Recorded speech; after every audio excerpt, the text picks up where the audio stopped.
Hi everybody, my name is Nathan. I go by Peteparker, and every week I do comic book reviews, usually every week, because that's a rule around my house. If I want to keep buying them, as evidence that I have been, then I need to review them online. So I'm a little behind, I'm a couple weeks behind, and I'm experimenting with different setups and layouts here with this stupid camera that I'm using. So if you'll pardon the craziness in the focus and bear with me, then you will get the benefit of all of these wonderful reviews. This review is going to be for Flashpoint Batman Night of Vengeance number 3.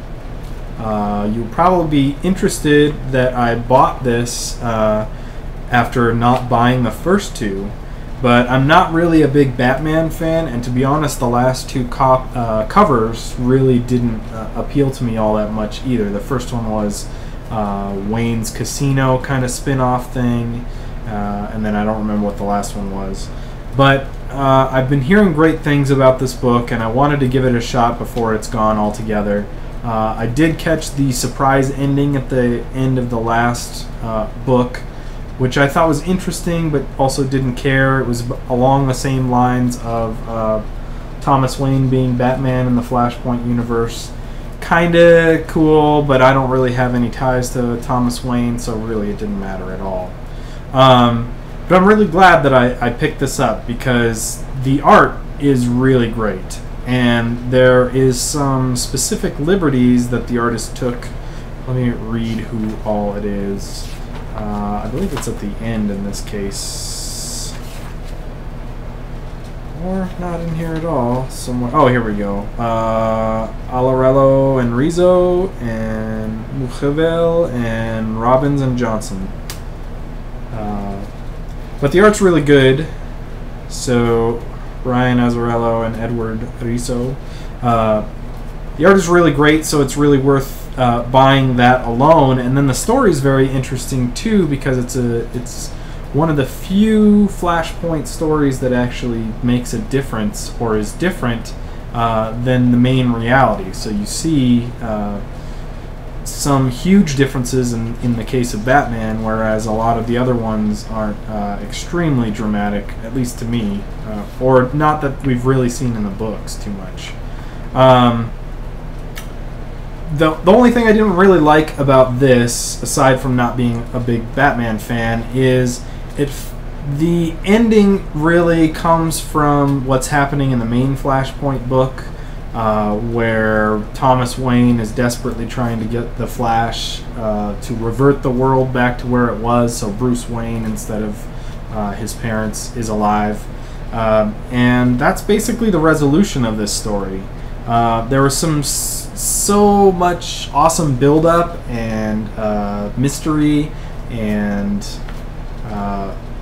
basically story. The story was so awesome up until this point. I was really hoping that the ending would have been a really strong punch to the gut, as the rest of the story kind of has been. But it turns out that this end of the story here is really just kind of a tie-in to the Flashpoint series, which I get.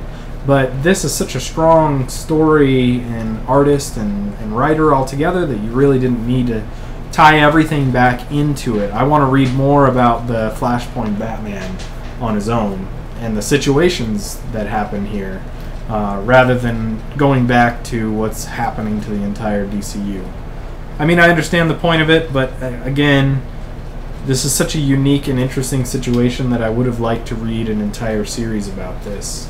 And I know it probably, well, let's say it won't happen, that Thomas Wayne's alive and a Batman in the next reality or whatever. But I would read that book, even though I don't like Batman. So there you go. This thing would easily be a 5 out of 5 if it had a really strong story ending here. I felt like it peaked at the end of number 2, and then you get a lot of resolution, and then a lot of tie-in to the main series, so that really drew the story back. But the first half of this book is easily great too. It's just that really end wrap-up part. Oh, there's going back to the art a little bit. The Joker in this Flashpoint era cut her mouth just like the regular Joker did, but you often see the teeth shine through or come through, and I think that's really cool. It's probably been done elsewhere, but that's the first time that I'd seen it. And then Batman gets hit on the head a whole lot with a hammer from the Joker.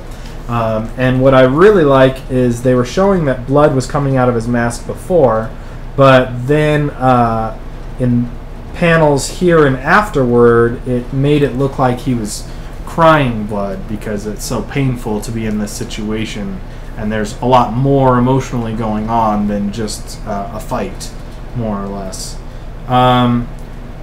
There's a little bit of someone falling into the hole where the bats came out of that I've seen in typical there's the hole or whatever in typical Batman stories in the past, in, movies and other stories. But I don't know. I realize that that's a part of the Batman mythos, part of Bruce's mythos, where he became Batman or had the inspiration to become Batman. But we've already seen that Thomas is dressed like a bat and has a bat cave under the mansion, etc. So wouldn't he have already stumbled upon this kind of situation? Or is it convenient that they're just by his house and they fell into the hole? I don't know. It seemed like it was a little bit forced to have it like the same kind of situation. Maybe it's a totally different bat cave with an unstable opening that somebody fell into. That's just one of the things I thought of. Still, easily a 4 out of 5. Would have been a 5 out of 5 if it had its own ending to it. So, highly recommend it. It's only $2.99. That's a great deal for this kind of story. So, there you go. Batman Night of Vengeance number 3 of 3, sadly. And that's a 4 out of 5. If you like this review and want to check out some other ones, I'm going to have a slew of them coming out today or tomorrow. So keep an eye out for all the ones that you may have been looking for last week or the week before, as well as this week too. So in any case, thanks for listening, and we'll talk to you next time.